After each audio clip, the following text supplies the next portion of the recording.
Mi reloj, una historieta instructiva, de Mark Twain.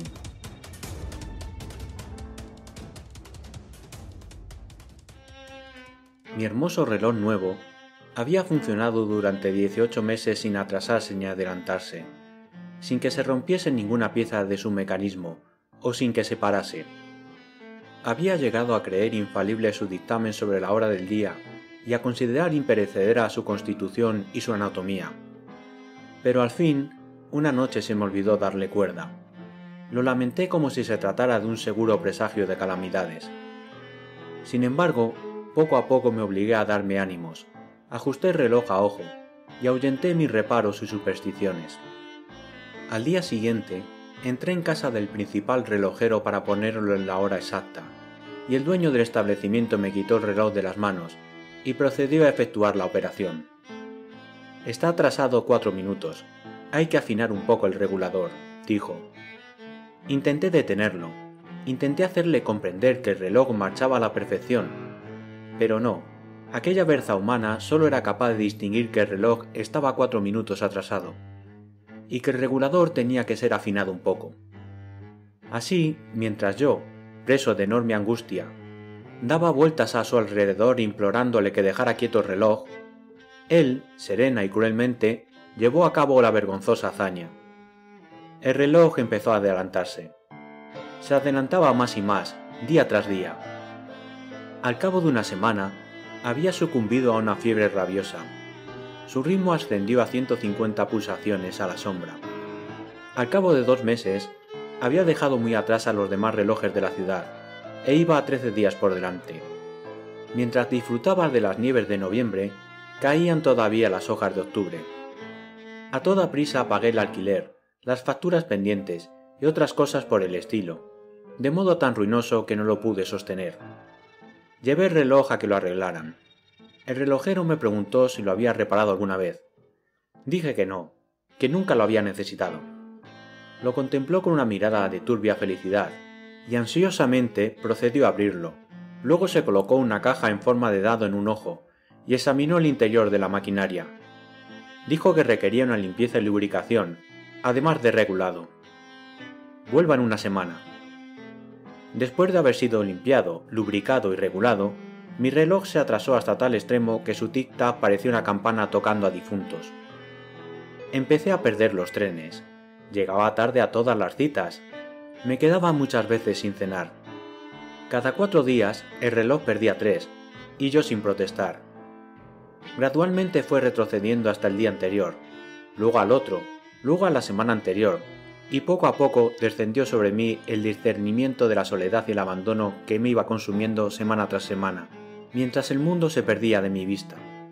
Me pareció descubrir en mí mismo un furtivo sentimiento de hermandad con la momia del museo y un deseo de intercambiar impresiones con ella. Fui de nuevo al relojero. Desmontó todo el reloj, pieza por pieza, y después dijo que el temblor se había hinchado. Dijo que en 3 días podría reducirlo al tamaño normal.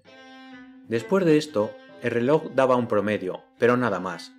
Durante la mitad del día funcionaba como el mismo diablo, y lanzaba tales ladridos y jadeos y convulsiones y estornudos y resoplidos que no podía atender a mis propios pensamientos por causa de tanto alboroto. Mientras le duraba la cuerda, no había ningún reloj del país que fuera más rápido que él. Pero el resto del día se iba retrasando paulatinamente, y remoloneaba hasta que los demás relojes que había dejado atrás le alcanzaban de nuevo. Así por último, al cabo de las 24 horas, se ponía a trotar otra vez, y pasaba por delante de la tribuna de los jueces con toda puntualidad. Daba siempre un promedio con todas las de la ley, y nadie podía decir que cumplía ni más ni menos que su deber. Pero un promedio correcto solo es una inofensiva virtud en un reloj, y por eso llevé el instrumento a otro relojero. Este dijo que el perno real estaba roto. Le respondí que me alegraba de que no se tratase de algo más grave. Para decir la estricta verdad, no tenía ni la menor idea de lo que era el perno real, pero no me pareció conveniente aparentar tal ignorancia frente a un desconocido. Lo reparó, pero lo que el reloj ganó por un lado, lo perdió por otro. Ocurría que corría durante un rato, se paraba otro, y luego empezaba a marchar, y así sucesivamente, siguiendo su propio criterio en cuanto a los intervalos, y al arrancar pegaba un respingo igual que un mosquetón. Me calmé durante unos cuantos días, pero finalmente llevé el reloj a otro relojero. Desmontó y examinó una y otra vez aquellas piezas ruinosas, bajo su cristal de aumento. Dijo que parecía haber algo raro en la espiral, la arregló y le volvió a dar cuerda.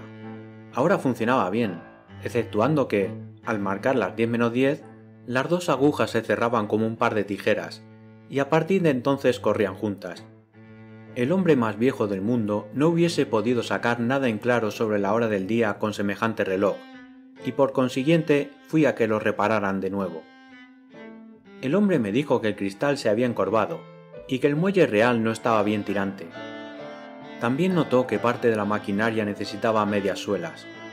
Lo tocó todo a placer, y luego mi cronómetro cumplió irreprochablemente, excepto que de cuando en cuando, después de trabajar en silencio unas 8 horas, las piezas interiores se ponían todas a agitarse de pronto y empezaban a zumbar como una abeja. Las manecillas, entonces, giraban y giraban tan alocadamente que su individualidad se perdía por completo, y parecían solo una delicada telaraña extendida por encima de la esfera del reloj. Despachaban 24 horas en 6 o 7 minutos, y luego se detenían con un estallido. Con gran pesar acudí a otro relojero, y permanecí alerta mientras lo desarmaba hasta la última pieza. Entonces me preparé a someterlo a un rígido interrogatorio, porque la cosa ya empezaba a ponerse seria. Originalmente el reloj había costado $200, y ya, según me parecía, había desembolsado 2.000 o 3.000 en arreglos. Mientras esperaba y vigilaba, reconocí en aquel relojero un antiguo conocido mío, un maquinista de barco de vapor en otros tiempos, y no muy bueno, por cierto.